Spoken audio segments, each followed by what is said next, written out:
Alrighty, guys.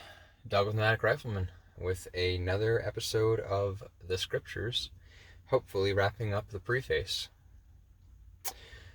Pretty excited to get through this, not because I don't enjoy reading it, but because I'm really excited to hop into the Father's Word. I think this is going to be a lovely experience for me, and hopefully for the people that find this helpful for them. I know it's best to go through and read the Bible or the Scriptures yourself and really to digest a lot of this, but I know that when I first started getting into this, I didn't feel like, this sounds so horrible now, but I didn't feel like I had time to dig into the Bible and dig into the Scriptures and start learning the things I thought may be true. But that's all besides the point. We'll dig into some of that here later. I think it'll be a fun conversation. With that being said, let's go ahead and hop into things. We'll be starting in which text? ? And then reading the transliteration and the conclusion. We will not be going into the pronunciation table, but I will include a picture of it for people making fun of me mostly, because that'll be really easy to do as we get further into this thing, especially when we get to the begots. That is going to be rough. That is simply going to be rough. I don't know how to get about it. So, not to say it's not important. I get that it is, but my goodness, is it hard to read. So, that being said, what text then were we to use? Since the originals are no longer extant, there was no alternative but to make use of the existing Greek manuscripts. Carefully considering the additional testimony of Semitic texts such as the Peshitta or Aramaic, the Shem Tab or Hebrew, etc.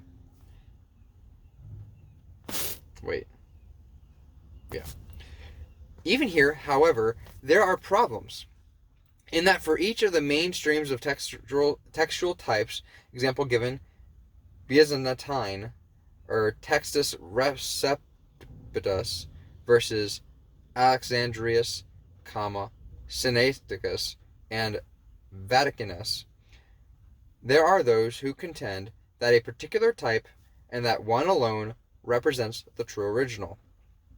We determined, however, not to become embroiled in such controversies, since our position advocates a Semitic original, true to the Tanakh, or Old Testament. Hence, whatever readings we have adopted will inevitably offend those contending for any one of the main textual types as the true original. We cannot therefore claim that our text represents a translation of any particular underlying text.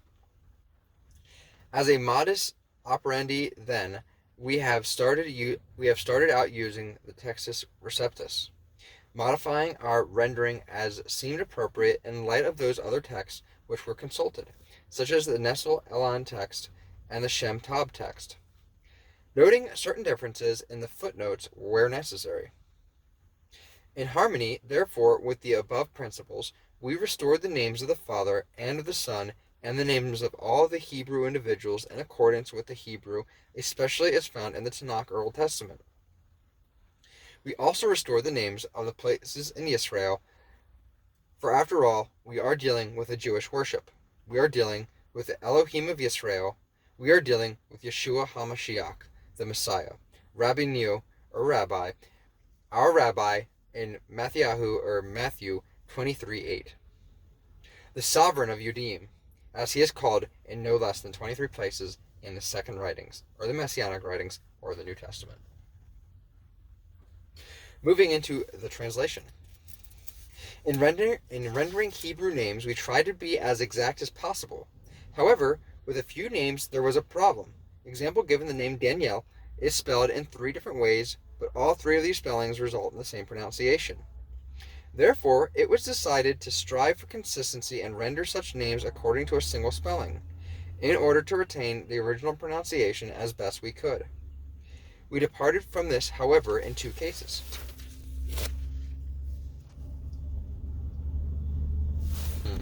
Give me 1 second.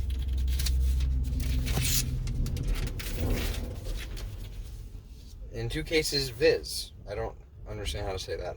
In those names containing part of the name of Yahweh, where we felt compelled to add the suffix Yah or Yahu, exactly as it appears in the Hebrew text. And in the case of certain terms such as Elohim, where we opted to use the form Elohim instead. Excuse me. I'm sorry, Elohim. Wait. Okay, so it's spelled the same, just with a little thing on top. I don't know what that is. So. And in conclusion, as in previous editions of the Scriptures, we stand in awe and fear before the Most High, knowing that account shall be given for every word rendered in this version. The Scriptures, 2009 edition, ISR, much is going to be required from those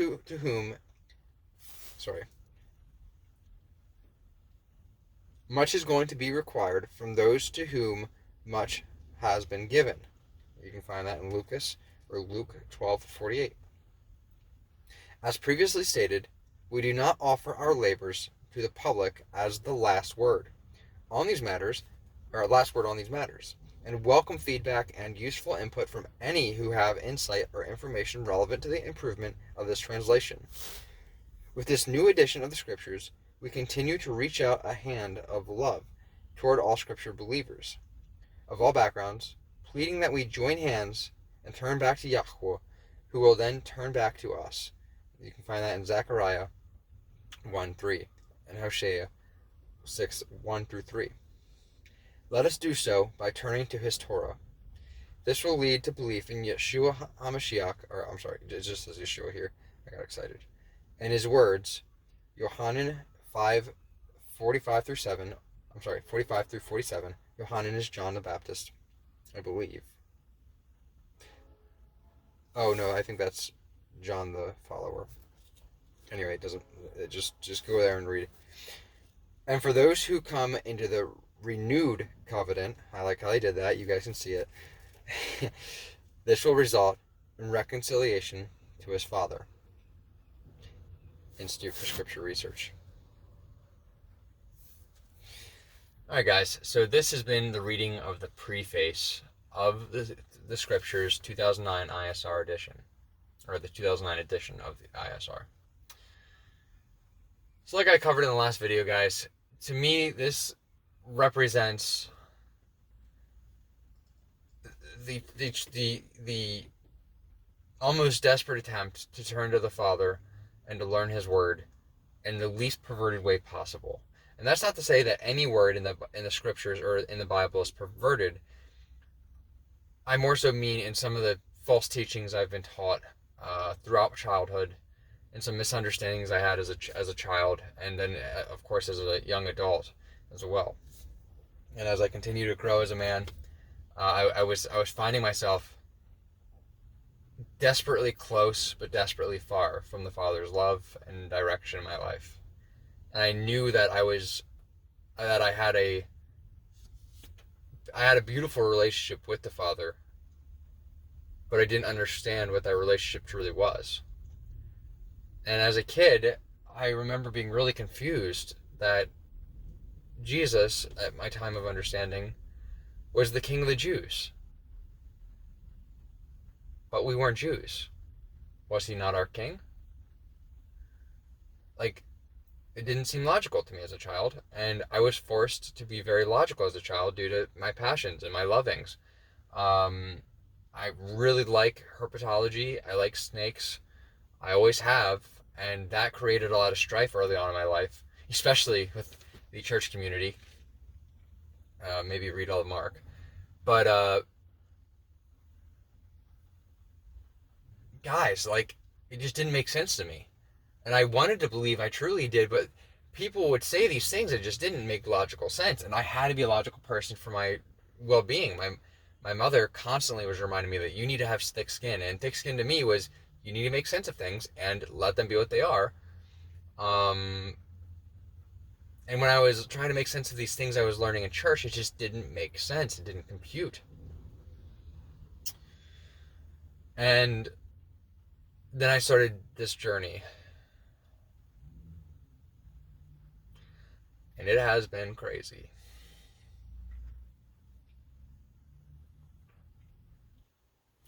I described it one time as never having been so humbled and so empowered at the same time. And that's just the simplest way I can possibly put it. I've never felt so empowered in being close to the Father, but so humbled to understand my place. And it's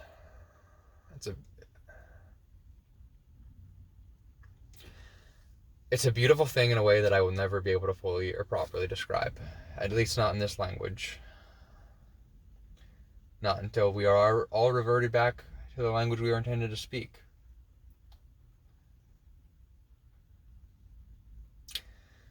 But in that day,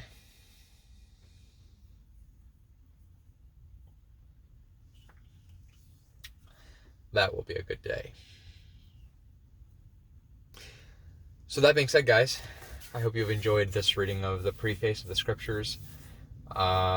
Please stay around for the continuing of reading of Genesis. And yeah, this should be pretty awesome. This has been Doug with Matic Rifleman. Because everywhere deserves good and capable riflemen. Y'all have a wonderful day.